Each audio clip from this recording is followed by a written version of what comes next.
Well, since its inception, Israel has been a nation in turmoil. The story of its birth tells of promises made, promises broken, and prophecy fulfilled. Let's take a look. In May of 1948, as the British Empire withdrew from Palestine, 5 Arab nations sat on the border, ready to invade. The Arabs had 22 countries. They wanted one more, the one the Jews call home. Author and speaker Craig von Buseck believes it's important for people everywhere to know the full story and truth behind the rebirth of Israel. In his book, I Am Cyrus, Craig recounts the Jewish fight for statehood and the critical moment when an American president fulfilled prophecy. And please welcome back to the 700 Club, my friend and author, Dr. Craig von Buseck. Good to see you, my friend. Thank you, Wendy. It's so good to be here. Congratulations on your new book, I Am Cyrus. What motivated you to write a book on the rebirth of Israel? Well, there's so much misinformation and outright propaganda out there about Israel. And so she comes under such attack from all different sides.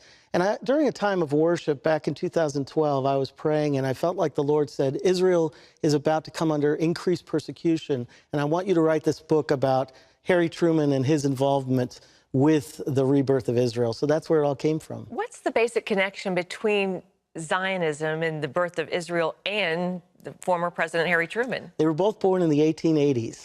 And so I kind of tell a parallel story of the two coming together then when Harry Truman was president. But really, the connection is that Truman had a Jewish business partner named Eddie Jacobson in Kansas City.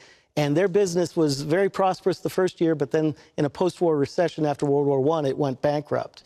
And yet they remained friends all the way up until Truman was president and was under all kinds of pressure on whether or not he would recognize Israel. And it was his old Jewish business partner that came to see him to say, Harry, do the right thing.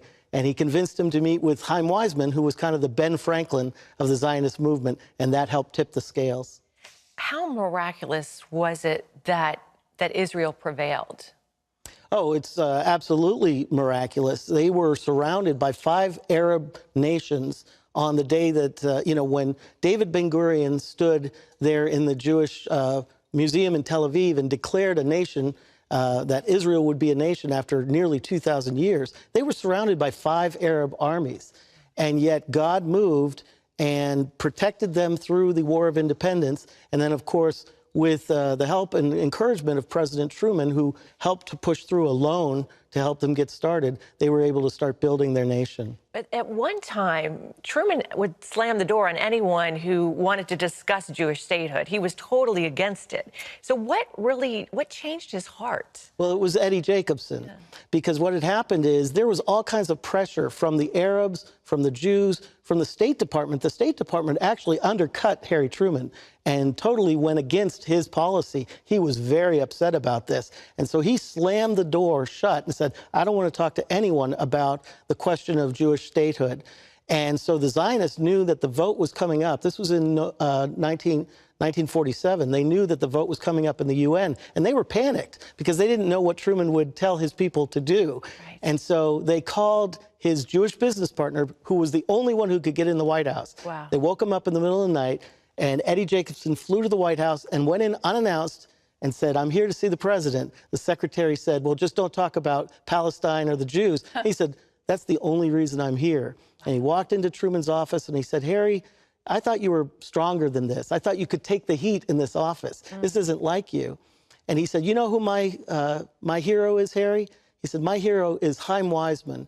He's an old man now. He's almost blind, but he came all this way just to talk to you, and you won't see him? That's not like you, Harry. So Truman turned his chair around, looked out over the White House lawn, tapped his fingers on the desk, and then turned back and said, okay, you bald-headed bleepity-bleep, go ahead and you set up the meeting. And so they snuck Chaim Weizmann in, and between Chaim Weizmann and Eddie Jacobson, they convinced Truman to recognize Israel, and that was the tipping point. And the title of your book is called I Am Cyrus. What's the story behind the title? Well, a year after Truman recognized Israel, this was 1949, the chief rabbi, Rabbi Herzog of Israel, came to visit Truman in the White House. And Truman said, do you know what I did and how I was involved in the rebirth of Israel? And the rabbi said, yes, like Cyrus of old, you were born for this purpose. And Truman had tears in his eyes. Isaiah 45, Cyrus. Yes, Okay. exactly. Cyrus of the Old Testament, Cyrus of Persia. And so Truman had tears in his eyes. He got up and walked over right in Herzog's face and said, "Do you really believe that?"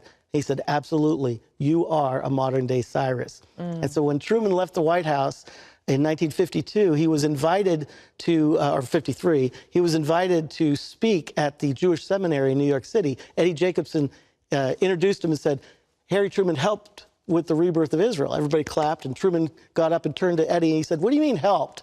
He said, "I am Cyrus." And that's where the book name comes from.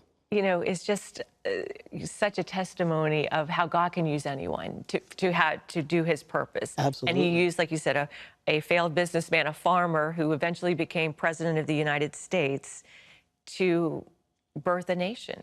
Harry Truman never went to college. Harry Truman struggled as a farmer. They always had debt. He failed in business. And yet, he stepped into the White House filling the shoes of none other than the great FDR. That's an amazing thing. God took this man, and at the right time, he brought in a person who was a Bible-believing Christian, had read through the Bible 6 times. His mom called them Lightfoot Baptists because they like to dance, Baptists who like to dance. And he knew his history, and he was the right person for the right moment. And it's an amazing story. Craig, you've written many books, but I know this one is very special to your heart. Absolutely. Why is that? Well, like Winston Churchill said, he said, those who support Israel, those who bless Israel, will be blessed, both as individuals, but he also said as a nation. And he gave a warning to Great Britain and said, we are not supporting Israel, because you read in the book, you'll see Great Britain turned their back on the Balfour Declaration and almost scuttled the rebirth of Israel.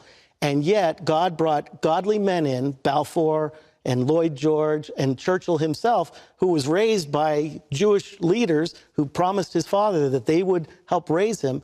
And he brought these key people in a key moments. Yeah. And if he'll do that for Israel, he'll do it for you and I. And I think it was in the introduction, it was David Ben-Gurion, and the British were saying, what document, what evidence do you have that Israel should be a nation? And he holds up the Bible, and he says, this is all I need. Yes. During the Peel Commission, they had just interviewed the Arabs, and they said, you know, Palestine is ours.